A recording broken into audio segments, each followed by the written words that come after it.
Do you want to learn how to fix missing audio waveforms in Adobe Premiere Pro? In this video, I'm going to help solve a problem. So if you found this video helpful, don't forget to like, subscribe, and let's get to it.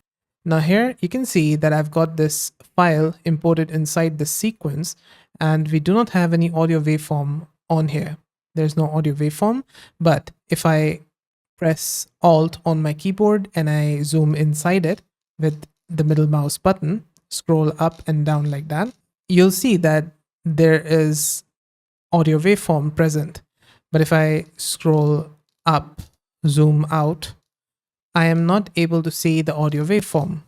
Now, in order to fix this, we're going to right click our file and click on Nest, create a nested sequence.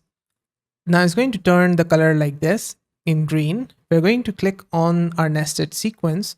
On the top, we're going to click on Sequence, then click on Render Audio, which is going to render the file. And now you'll be able to see the audio waveform like before.